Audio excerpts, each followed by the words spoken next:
I am a Muslim and thus I know. சொல்றாங்க யுஹிப்பு தயம்முன மஸ்ததா, முடிந்த அளவுக்கு நீங்கள் வலதுபுறத்தை கொண்டு எல்லா நிகழ்வுகளையும் துவக்குங்கள்.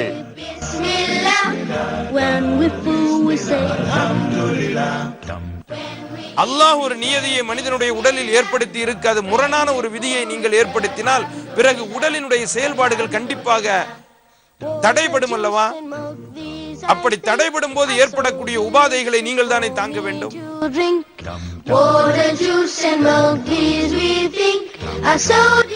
குணங்களில் ஆக உயர்ந்த என்று நாம் ஆரம்பித்தாலும் நீதம் என்கிறார். இஸ்லாத்தில் ஆக உயர்ந்த என்று எதை கேட்டாலும் நீதம் என்கிறார். உண்மை திருக்குர்ஆனும் சொல்லுகிறது. நீதத்தோடு நடப்பதை அல்லாஹ் தஆலா கூட வலியுறுத்தி சொல்லுவார்.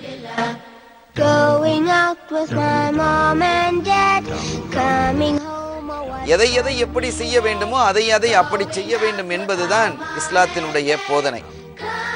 அல்லாஹ்வின் மீது தவக்கல் வைக்கணும், அதே சமயத்தில் ஒட்டகத்தை கட்டியும் போட வேண்டும். அல்லாஹ்வின் மீது நான் தவக்கல் வைத்திருக்கிறேன், ஒட்டகம் என்ன செய்ய நின்றுகிட்டு இருக்கோம் அப்படின்னு நம்ம என்ன செய்யக்கூடாது, சொல்லக்கூடாது.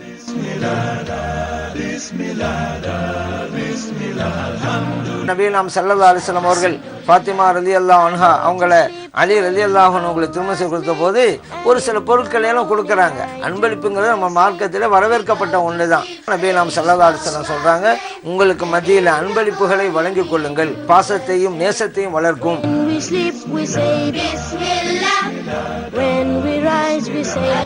அது ஸல்லல்லாஹு சொல்றார்கள், அலைக்கும் பி சுன்னதி வ சுன்னத்தில் குலஃபா ar-ராஷிதீன் அல்-மஹ்தியீன், எனது நடைமுறையை பின்பற்றுங்கள், நேர்வழி பெற்ற அந்த கலீஃபாக்களின் நடைமுறைகளை சுன்னத்துகளை பின்பற்றுங்கள்.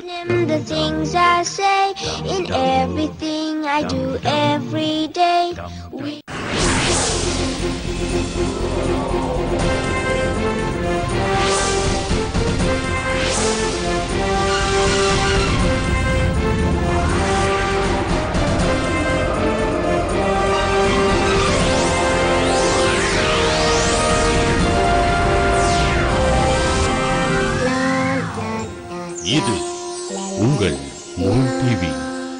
இறைவனின் திருப்பெயரால் வழங்குவோர் ETA star property developers, Al Hasina jewellers Dubai, star health insurance, western auto Dubai.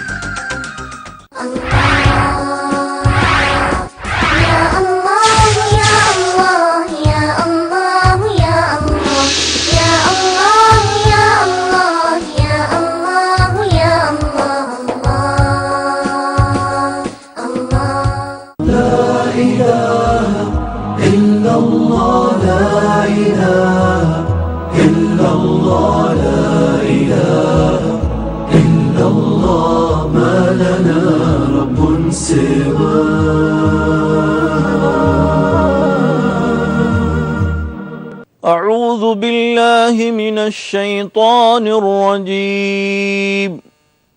بسم الله الرحمن الرحيم.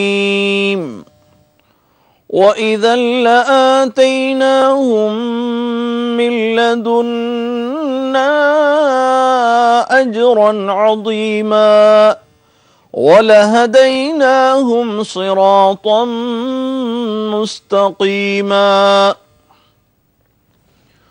ومن يطع الله والرسول فأولئك مع الذين أنعم الله عليهم من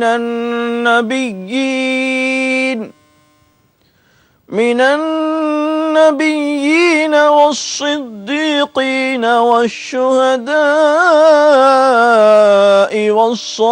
والصالحين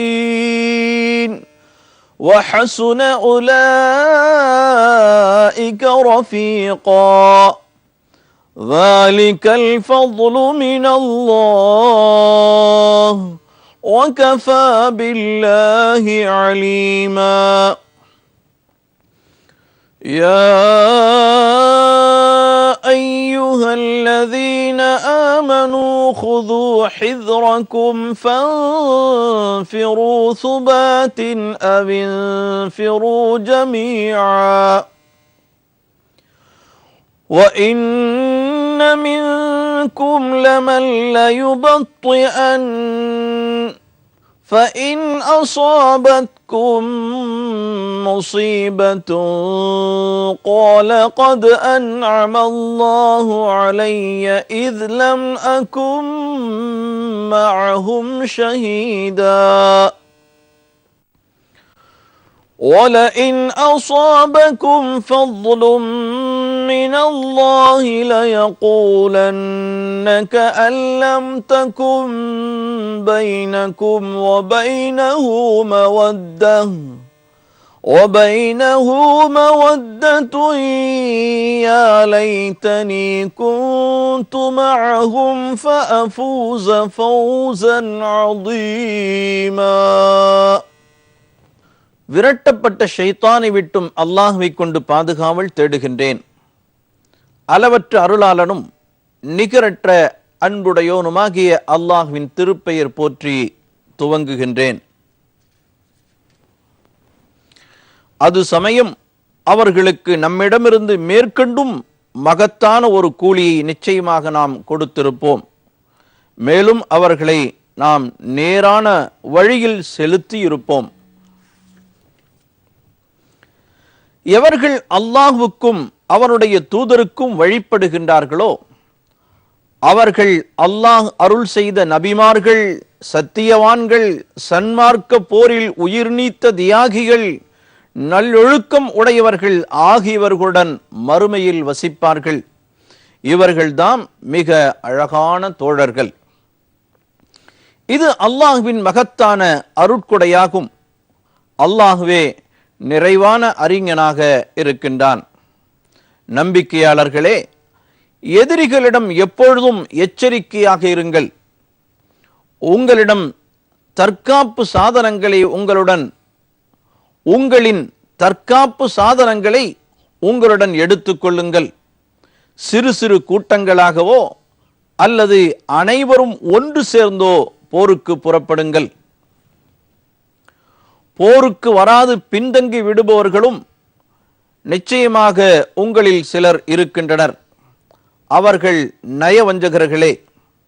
ஏனெனில் போருக்கு சென்ற உங்களுக்கு ஒரு கஷ்டம் ஏற்பட்டாலோ அவர்கள் நாங்கள் உங்களுடன் வராமல் இருந்தது அல்லாஹ் எங்கள் மீது புரிந்த அருள்தான் என்று கூறுகின்றார்கள்.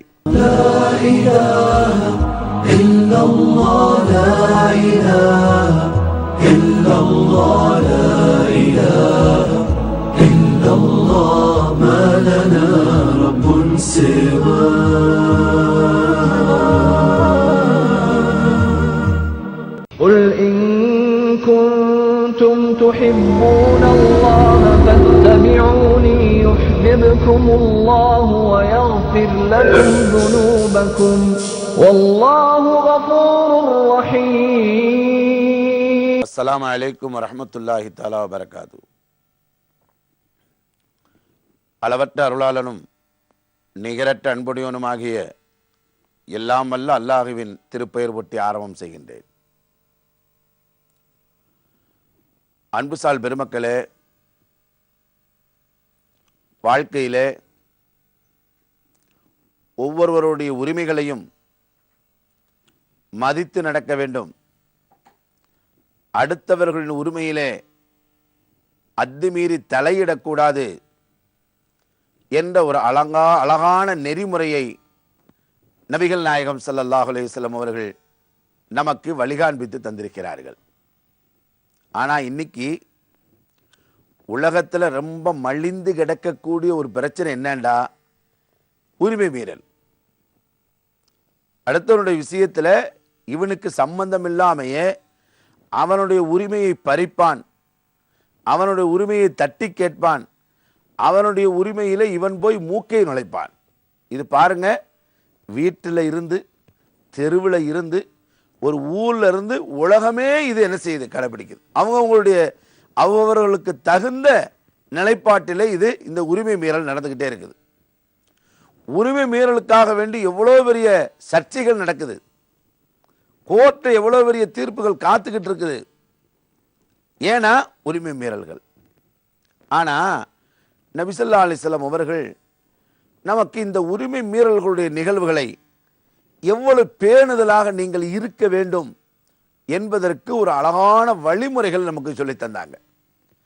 அதற்கு நபி ஸல்லல்லாஹு அலைஹி வஸல்லம் வாழ்க்கையில எந்த ஒரு உரிமை மீறலுக்கும் தங்களை அவர்கள் ஆளாக்கி கொண்டதில்லை. அடுத்தவருடைய உரிமையிலே அவர்கள் கை வைத்ததும் இல்லை, எண்ணத்திலே கூட கொண்டதில்லை. அந்த அளவுக்கு பக்குவமாக தங்களுடைய வாழ்க்கை தாங்கள் வாழ்ந்தது மட்டுமல்ல, அப்படித்தான் வாழ வேண்டும் என்று தோழர்களையும் சமைத்து எடுத்தார்கள். அப்படித்தான் நபி ஸல்லல்லாஹு அலைஹி வஸல்லமுடைய அந்த தோழர்கள் தோழிகளுடைய வாழ்க்கைகள், சகாபா பெண்மணிகளுடைய வாழ்க்கையிலையும் அவ்வளவு அர்த்தமுள்ள வாழ்க்கையாக வாழ்ந்தாங்க. வரலாறு நெடுக இருக்கிறது அன்புசால் பெருமக்களே. ஆனால் இன்னைக்கு நாம அண்ணனா இருப்பான், சொந்த அண்ணன், அவன் உரிமையில தலையிடுவான் தம்பி. சொந்த தம்பியினுடைய விஷயத்தில் அவனுடைய உரிமையில நீ தலையிடுவதற்கு உனக்கு என்ன? அண்ணன் என்பதை மட்டுமல்ல, அண்ணனா இருந்தாலும் தலையிட முடியாது, தம்பியா இருந்தாலும் தலையிட முடியாது, தாயா இருந்தாலும் தலையிட முடியாது. அது அவர்களுக்குன்னு கொடுக்கப்பட்ட உரிமை. எனவே இதை புரிந்து வாழ்க்கையிலே ஒவ்வொருவரும் நடந்து கொண்டால் மோட்சம் பெற முடியும், உலகம் அமைதியாக இருக்கும், நல்ல பண்பாடான ஒரு சமூகத்தை நாம் படைக்க முடியும். ஆனால் இன்று சமூகம் பாழ்பட்டு போனதற்கு காரணம் என்னண்டா? உரிமை மீறல்கள். உரிமை மீறல்கள். ஒரு நாட்டை ஆளுகிறவன் குடிமக்களுடைய விஷயத்திலே மீறுகிறான், அவங்களுடைய உரிமையில மீறுறான். அதே மாதிரி ஒரு நாட்டில் வாழக்கூடிய குடிமகன் ஆட்சி அதிகாரத்தில் இருக்கக்கூடியவர்களிடத்திலே அவர்களையும் தாண்டி அவர்களுடைய உரிமையிலே தலையிடுகிறார். எப்படிங்க இது நியாயமாகும்? எப்படிங்க உலகம் அமைதியா இருக்கும்? எனவேதான் அருமையான சகோதரர்களே, பாருங்க, நபி ஸல்லல்லாஹு அலைஹி வஸல்லம் அவர்கள் இன்றைய நபிமொழி செய்தியாக நாம் கவனிக்கும் பொழுது ஸல்லல்லாஹு அலைஹி வஸல்லம் அவர்கள் ஹலீமா அம்மையார் இடத்துல பால் குடிச்சாங்க. வரலாறு தெரியுங்களா இல்லையா? எல்லாத்துக்கும் தெரியும், நம்ம குழந்தைகளுக்கெல்லாம் தெரியும். ஆமீனா அம்மையார் பெற்றெடுத்தாங்க. ஆனால் நபி ஸல்லல்லாஹு அலைஹி வஸல்லம் அவர்கள் அந்த சிறுபிராயத்திலே குழந்தைக்கு பாலூட்டிய அம்மையார் யாருங்க? யாரு? உங்களை தான் கேட்குறேன், யாருங்க? ஹலீமத்து சாதியா, ஹலீமா தான் பால் கொடுத்தாங்க. ஆனால் பாருங்க, நபி ஸல்லல்லாஹு அலைஹி வஸல்லம் பிறந்த பச்சிளம் குழந்தை, அந்த நேரத்தில் கூட உரிமையை மீறாமல் நடந்தாங்க. ஹலீமா பெற்றெடுத்த ஒரு குழந்தை ஹலீமாவிடத்திலே பால் குடிச்சதல்லவா, அந்த மார்பகத்திலே நபி அவர்கள் பால் குடிக்கவில்லை. ஏன்? என் சகோதரனுடைய உரிமையிலே நான் தலையிட மாட்டேன். இன்னைக்கு நினைச்சு பார்க்க முடியுதா? உலக ஆய்வாளர்கள் நபி அவர்களுடைய இந்த வாழ்க்கை சரித்திரத்தை பார்த்துட்டு வியந்து போறாங்க. பச்சை குழந்தைங்க, பச்சை குழந்தை ஒரு தாயிடத்திலே போய் ஒரு பெண்ணிடத்திலே செவிலி தாயாக ஏற்பாடு செய்யப்பட்டவரிடத்திலே பால் குடிக்கிறார்கள். அந்த நேரத்தில் கூட அந்த தாய் பெற்றெடுத்த குழந்தை எந்த மார்பகத்தின் பகுதியிலே பால் குடித்ததோ அந்த பகுதியிலே நபி அவர்கள் பால் குடிக்காமல் மறுபகுதியிலே நபி அவர்கள் பால் குடித்தார்கள். விளங்குதுங்களா? செய்தி விளங்குதா? கொச்சையா இருக்கலாம், செய்தி விளங்குதான்னு கேட்கிறேன். அந்த அளவுக்கு உரிமை மீறாதவர்கள், அந்த அளவுக்கு உரிமை மீறாதவர்கள், அந்த பருவத்தில் இருந்து அவர்களுடைய யாருடைய உரிமையிலையும் தலையிடாதவர்கள், அவ்வளவு அழகான வாழ்க்கைக்கு சொந்தக்காரர்கள் நபி ஸல்லல்லாஹு அலைஹி வஸல்லம் அவர்கள். ஆனா இந்த நபியினுடைய வாழ்வை கேட்டிருக்கக்கூடிய நாம் நம்ம வாழ்க்கையில எப்படிப்பட்ட உரிமைகள் நாம தாண்டுறோம்? எப்படிப்பட்ட உரிமைகளை நாம என்ன செய்யறோம்? கையில் எடுக்கிறோம். எப்படிப்பட்ட அடுத்தவர்களுடைய இதை நாம எப்படி அத்துமீறி பயன்படுத்துறோம்? ஒரு பையன், ஒரு குழந்தை ஸ்கூல்ல லெப்பர் திருடிட்டு வந்துகிட்டே இருந்தான். பென்சில் திருடிட்டு வந்துடுவான், பேனா திருடிட்டு வந்துடுவான். இதுவே அவன் வாழ்க்கையா இருந்துச்சு. பாத்தியார் என்ன சொன்னார்? சொல்லி சொல்லி பார்த்தாரு, கேட்கல. அந்த மாணவனுக்கு, டே உங்க டாடி கூட்டு வாண்டார். டாடி வந்தாரு ஸ்கூலுக்கு. வந்த உடனே சொன்னார், என்னங்க பிள்ளை பெற்று வச்சிருக்கீங்க, என்னங்க பழக்கி வச்சிருக்கீங்க, நான் எத்தனை தடவை கண்டிச்சிட்டேன். என் டெய்லி என்ன செய்யறான், பக்கத்து மாணவனுடைய அலிலெபரவோ பேனாவோ பென்சிலோ எடுத்துகிட்டே போயிடுறானே, நானும் எத்தனை தடவைங்க அவனை அடித்து சொல்கிறது. நீங்க சொல்ல வேணாமா அப்படின்னாங்க. சார், தாப்பனார் பேசுறாரு, நானா இவனை எத்தனை தடவை அடிச்சு அதுக்காண்டி அடிச்சிருக்கணுங்க. நீ ஏன்டா ஸ்கூல்ல எடுத்துட்டு வர்ற, அடே நீ ஏன்டா ஸ்கூல்ல எடுத்துட்டு வர்ற, நான் தான் ஆபீஸ்ல இருந்து எடுத்துட்டு வரனா இல்லையா, நீ ஏன்டா எடுத்துட்டு வர்ற. யாரு தகப்பை திருத்தின முகரை பார்த்தீங்களா? தகப்பை இப்படி இருந்தாலும் அந்த குழந்தை எப்படி இருக்கும்? எனவே அடுத்தவர்களுடைய நிகழ்வை பயன்படுத்துவதிலே நாம் குழந்தைகளாகட்டும் பெற்றோர்களாகட்டும் எப்படிப்பட்ட நிலையை கடைபிடிக்க வேண்டும். அமுது அருந்துகின்ற நேரத்தில் கூட பச்சிலங்குழந்தை, அந்த நேரத்திலும் கூட கவனமாக அடுத்தவர்களுடைய உரிமையில கை வைக்காமல் நடந்தவர்கள். நாம் அவர்களுடைய பாரம்பரியம் என்று சொல்லுகிறோம், நாம் நபியினுடைய உம்மத் என்று சொல்லுகிறோமே, நம்ம வாழ்க்கையில் ஏன் சீர்திருத்தம் ஏற்படவில்லை? இன்ஷா அல்லாஹ் யோசிக்கலாங்களா? அடுத்தவனுடைய உரிமைன்னு சொன்னா அந்த கவனம் வந்துடணும், அந்த பொறுப்பு வந்துடணும். இல்லை நமக்கு இதுல சம்பந்தம் இல்லை, நாம இதுல தலையிடக்கூடாது என்று நீங்கள் உங்களுடைய வாழ்க்கையை நீங்க பார்த்தா தான் குடும்பம் அமைதியாக இருக்கும். குடும்பங்கள் அமைதியாக இருந்தாதான் ஊர் அமைதியாக இருக்கும். ஒவ்வொரு ஊர் அமைதியாக இருந்தாதான் உலகம் அமைதியா இருக்கு. அப்ப நபி ஸல்லல்லாஹு அலைஹி வஸல்லம் காண்பிச்சு கொடுத்த அந்த உரிமை மீறல்கள் நமது வாழ்க்கையிலே நாம் அவைகளை துடைத்தெடுந்து நபி அவர்கள் எப்படிப்பட்ட உரிமைகளை மதித்து வாழ வேண்டும் என்று பணித்தார்களோ அந்த அடிப்படையில் நம் வாழ்க்கையை சொந்தமாக்கி கொள்வோமா? இன்ஷா அல்லாஹ் நாளை சந்திப்போம். அஸ்ஸலாமு அலைக்கும் வரஹ்மத்துல்லாஹி தஆலா வபரகாத்துஹு. قل إن كنتم تحبون الله فاتبعوني يحببكم الله ويغفر لكم ذنوبكم والله غفور رحيم.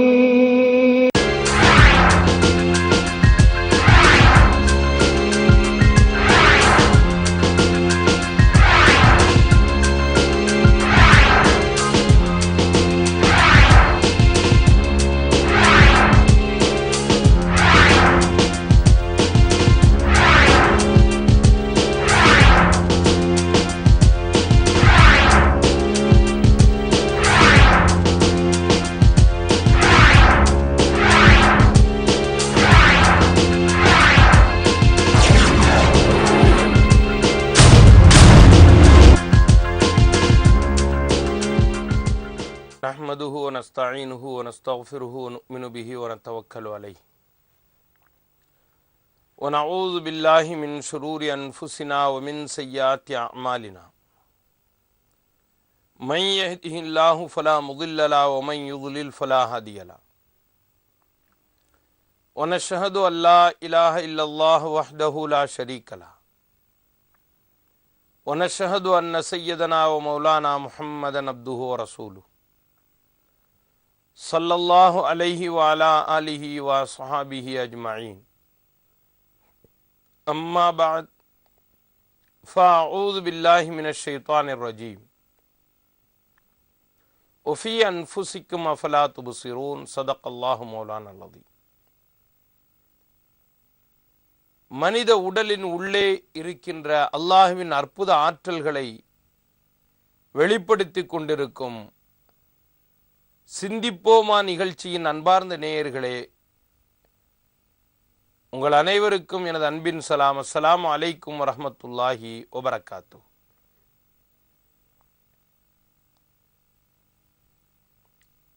நம்முடைய உடலில் ஒரு வெட்டுக்காயம் ஏற்படுகிறது. இரத்தம் கசிகிறது. இந்த இரத்தம் கசிந்து கொண்டே இருந்தால் என்ன நிலை ஏற்படும்? மனிதன் இறந்து போய்விடுவான். காரணம், அவனுடைய உடலில் இருக்கின்ற இரத்தம் அனைத்தும் போய்விட்டால் அவனுடைய சக்தி போய்விடும், பிறகு அவன் இறந்து விடுவான். ஆனால் கொஞ்சம் கசிகின்ற இரத்தம் பிறகு நின்று விடுகிறது. இந்த கசிகின்ற இரத்தத்தை நிற்கச் செய்யக்கூடிய பணியை மனித உடலின் உள்ளே இருக்கக்கூடிய உறுப்புகளில் செய்வது யார்? இரத்தத்தில் இருக்கின்ற சில பொருட்கள் அவைகளை உறையச் செய்கிறது என்பது ஒரு பக்கம். அதை உற்பத்தி செய்து வெளியே அனுப்புவது யார் தெரியுமா?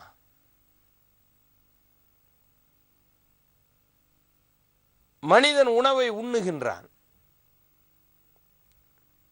அந்த உணவை பல்வேறு சக்திகளாக உடல் பிரித்துக் கொள்கிறது. அதில் சர்க்கரை சக்தியை உடலின் உள்ளே தேக்கி வைத்து தேவைப்படும் பொழுதெல்லாம் உடலுக்கு கொடுத்து கொண்டிருக்கக்கூடிய இந்த மேலான வேலையை செய்து கொண்டிருப்பது யார் தெரியுமா? சர்க்கரையினுடைய அளவு குறைந்தாலோ அதிகம் கூடிவிட்டாலோ மனிதனுடைய உடல் உபாதைகளை உண்டு பண்ணிவிடும். சில நேரங்களில் தலை சுற்று ஏற்பட்டு கீழே விழுந்து விடுவான். சில நேரங்களில் சோர்ந்து போய் உட்கார்ந்து விடுவான். வேலைகள் செய்ய முடியாது. இவ்வாறான வேலைகளை எல்லாம் செய்வது நாம் அதிகம் சிந்தித்து பார்க்காத கல்லீரல் தான். இந்த கல்லீரல் ஏறத்தாழ 1500 கிராம் எடை கொண்டது. உடல் உறுப்புகளிலேயே மிக பெரியது கல்லீரல். உடலின் உறுப்புகளில் உள்ளே இருக்கின்றதல்லவா, இதில் நீங்கள் மூளையினுடைய எடையை பார்த்தீர்கள், இதயத்தின் எடையை பார்த்தீர்கள், நுரையீரலின் எடையை பார்த்தீர்கள், சிறுநீரகங்கள் கூட 140 கிராம் எடைதான். ஆனால் இந்த கல்லீரல் தான் 1.5 கிலோ எடை. இதன் மூலம் எத்தனை பணிகள் நடைபெறுகின்றது? ஏறத்தாழ 500 பணிகள் நடைபெறுகிறது. 1000 நொதிகளை, என்சைம்களை இது சுரக்கிறது. இது செய்யக்கூடிய மிக முக்கியமான ஒரு பணி ஒன்று இருக்கிறது. அனுதினமும் நாம் உணவை சாப்பிடுகிறோம். பொதுவாகவே ஒரு உணவை எடுத்துக்கொண்டால் அதில் இருக்கின்ற எல்லாமே நம்முடைய உடலுக்கு போய் நன்மை பயக்கும் என்பது கிடையாது. நாம் சாப்பிடும் உணவுகளில் நம்முடைய உடலுக்கு நன்மை பயக்கும் பொருள்களும் இருக்கிறது. நம்முடைய உடலுக்கு தீங்கு விளைவிக்கின்ற நச்சு பொருள்களும் இருக்கிறது. இந்த நச்சு பொருள்களினுடைய தன்மையை, அதனுடைய தீமையை, அந்த நச்சை அழிக்கின்ற சக்தியை, அழிக்கின்ற வேலையை செய்வது கல்லீரல் தான். என்ன விஷம் வருகிறதோ, எந்த நச்சுப்பொருள் வருகிறதோ அதை வலுவிழக்க செய்து அதை ஒன்றுமில்லாமல் ஆக்கிவிடும். ஏறத்தாழ 1 கோடி சிவப்பணுக்களை உற்பத்தி செய்து இந்த உடலை பாதுகாக்கும் மிகப்பெரிய வேலையும் அதுதான் செய்கிறது. மனிதன் உண்ணுகின்ற உணவில் இருக்கின்ற பொருள்களை செரிக்க வைப்பதற்கு ஜீரண நீரை சுரப்பதும் இந்த கல்லீரல் தான். அல்லாஹ் இந்த கல்லீரலுக்கு மிக பெரும் ஒரு அற்புத சக்தியை வைத்திருக்கிறார். உடலில் உள்ள உறுப்புகளிலேயே கல்லீரலுக்கு மட்டும்தான் அந்த விசேஷ அமைப்பு இருக்கிறது. மனிதனுடைய ஒரு உறுப்பு, அந்த உறுப்பை மனிதனிலிருந்து துண்டித்து விட்டால் அவ்வளவுதான். உதாரணமாக கை வெட்டப்படுகிறது, இதயம் வெட்டப்படுகிறது, மூளை அறுக்கப்படுகிறது, ஒரு விரல் துண்டிக்கப்படுகிறது என்று வைத்துக் கொண்டால் அவ்வளவுதான். ஆனால் இந்த கல்லீரல் மட்டும் 85 விழுக்காடு அறுத்து விட்டாலும் கூட மீண்டும் வளர்ந்து விடும். மீண்டும் வளர்ந்து தன்னுடைய பணியை அது செய்ய ஆரம்பித்து விடும். இதனால் தானோ என்னவோ யாரும் அதை பற்றி யோசிக்க மறுக்கின்றார்கள் என்று நினைக்கின்றேன். அஸ்ஸலாமு அலைக்கும் வரஹ்மத்துல்லாஹி வபரகாத்துஹு.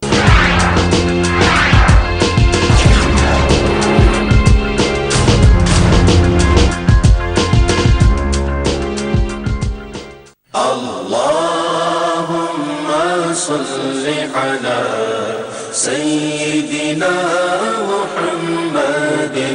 Allahumma salli ala sayyidina Muhammadin. Allahumma salli ala sayyidina. الرحمن الرحيم. அல்ஹம்துலில்லாஹி ரப்பில் ஆலமீன் வஸ்ஸலாத்து வஸ்ஸலாமு அலா சய்யிதினா முஹம்மதின் வ அலா ஆலிஹி வ அஸ்ஹாபிஹி அஜ்மஈன் அம்மா பஅத். அஊது பில்லாஹி மினஷ் ஷைத்தானிர் ரஜீம். பிஸ்மில்லாஹிர் ரஹ்மானிர் ரஹீம். லா யஸ்ഖர் கௌமும் மின் கௌமின் அஸா அன் யகூனு ഖൈറൻ மின்ஹும். ஸதகல்லாஹுல் அஸீம். அளவற்ற அருளாளனும் நிகரற்ற அன்புடையோனுமாகிய எல்லாம் வல்ல அல்லாஹுவின் திருப்பெயரால் துவங்குவோமாக. அர்த்தமுள்ள ஆன்மீகம் என்கிற இந்த பகுதியின் வழியாக ஒவ்வொரு நாளும் மார்க்க சிந்தனைகளை, அதன் மூலம் நம்முடைய மனங்களை பக்குவப்படுத்துகின்ற சிந்தனைகளை பார்த்து வரக்கூடிய அடிப்படையில் இன்றைக்கும் ஒரு நல்ல சிந்தனை. ஒரு மனிதர் கண்கள் தெரியாது, காதுகளும் கேட்காது, வாயும் கூட பேச முடியாதவர். இவற்றில் ஏதாவது ஒன்று விடுபட்டிருந்தாலே குறையுள்ள மனிதர் என்று உலகத்தில் தள்ளி வைக்கப்படுவதுண்டு. குர்ஆனில் எதற்குமே ஆகாத சில காஃபிர்களை, முனாஃபிக்குகளை உதாரணப்படுத்துகிற போது அல்லாஹ் இந்த வார்த்தை சொல்லுவான், சும்மும் புக்முன் உம்யுன். அவர்கள் செவிடர்கள், குருடர்கள், ஊமைகள். இதோ அப்படி ஒரு மனிதர் இயற்கையில் அல்லாஹுவின் படைப்பிலேயே அவருக்கு காது கேட்க முடியாது, கண் பார்க்க முடியாது, வாய் திறந்து பேசவும் முடியாது. நம்முடைய மக்களை பற்றித்தான் நமக்கு தெரியுமே. இது போன்றவர்களிடமிருந்து நாம் படிக்க வேண்டிய பாடம், இவர்களை பார்த்தவுடன் கொள்ள வேண்டிய சிந்தனை நிறைய இருந்தாலும், கிண்டல் அல்லது நக்கல் என்ற பெயரில், பரிகாசம் என்ற பெயரில், கேலி செய்யுதல் என்ற பெயரில் வரம்பு மீறி இது போன்ற பலவீனமானவர்களிடத்தில் நாம் நடந்து கொள்ளுவோம். இது போன்ற பரிதாபத்திற்குரிய படைப்பு ரீதியாக அல்லாஹுவினால் சோதனைக்குள்ளாக்கப்பட்டிருக்கிற இந்த ஜனங்களை பார்க்கிற போது நமக்கு வரவேண்டிய சிந்தனை, ஒருவேளை அந்த இடத்தில் அல்லாஹ் நம்மை வைத்திருந்தால், ஒரு கண் தெரியாதவரை பார்க்கிற போது நம்மை குருடராக, காது கேளாதவரை பார்க்கிற போது நாம் நம்மையே செவிடராக, ஊமைகளை பார்க்கிற போது, வாய் பேச முடியாதவர்களை பார்க்கிற போது நம்மையே வாய் பேச முடியாதவர்களாக, சுருங்கக்கூறின் மாற்றுத்திறனாளிகளாக நம்மை கற்பனை செய்து பார்த்தால்தான் அவர்களை கிண்டல் செய்வது எவ்வளவு விபரீதம் என்று தெரியும். நபித்தோழர்களில் சிறந்த அப்துல்லாஹ் இப்னு மஸ்ஊத் ரலியல்லாஹு அன்ஹு படைப்பு ரீதியாக, உடலமைப்பு ரீதியாக சில குறைகளை உடையவர்கள். அவர்களுடைய கால் சூம்பி போன காலாக இருக்கும். மிகவும் குச்சியை போல், ஒரு சில வாதம் போன்றவற்றால் பாதிக்கப்படக்கூடியவர்களுடைய கால்களை போன்று ஒரு தப்பையாக இருக்கக்கூடிய அந்த காலை கொண்டிருந்த அப்துல்லாஹ் இப்னு மஸ்ஊத் ரலியல்லாஹு அன்ஹு மிஸ்வாக்கு குச்சியை ஒடிக்க ஒரு நாள் மரம் ஒன்றின் மீது ஏறுவார்கள். மரத்தின் மீது இவ்வளவு ஒல்லியான இவர் ஏறுவதை பார்த்துவிட்டு ஒரு சில நண்பர்கள், ஒரு சில தோழர்கள் அவர்களை லேசாக கிண்டல் அடித்த போது கோபப்பட்டு நபிகள் நாயகம் ஸல்லல்லாஹு அலைஹி வஸல்லம் அவர்களை கடிந்து கொண்டது ஹதீஸுகளில் பதிவாக இருக்கிறது. உடல் ரீதியான குறைகளை வைத்து யாரையும் கிண்டல் செய்யாதீர்கள் என்று அப்துல்லாஹ் இப்னு மஸ்ஊத் ரலியல்லாஹு அன்ஹுவை வைத்து நபி ஸல்லல்லாஹு அலைஹி வஸல்லம் மற்றவர்களுக்கு சொன்னார்கள். ஒரு குறையை பார்க்கிற போது, உலகத்தில் எங்கு குறையை பார்த்தாலும், படைப்புகளில் பார்த்தால், அல்லாஹ் எனக்கு அந்த குறையை இல்லாமல் நல்லபடியாக வைத்திருக்கிறானே என்கிற நன்றி சிந்தனை வர வேண்டுமே தவிர தவறாக அவர்களுடைய கிண்டல் என்று வரக்கூடாது. நான் விஷயத்திற்கு நாம் வருவோம். மேலே சொன்னேன் அல்லவா, கண் தெரியாது, காது கேட்காது, வாய் பேசாத, எந்த நன்மையும் இல்லாத, எந்த விதமான பெரிய பிரயோஜனங்களை எதிர்பார்க்க முடியாத பரிதாபத்திற்குரிய அந்த மனிதரை பல பேர் கிண்டல் அடித்த அந்த பொழுதில் ஹதரத் வஹப் இப்னு முனப்பஹ் ரலியல்லாஹு அன்ஹு சஹாபாக்களின் காலத்திற்கு பிறகு தாபிஈன்களின் காலத்தில் இருந்த ஒரு மிகப்பெரிய ஹிஜ்ரி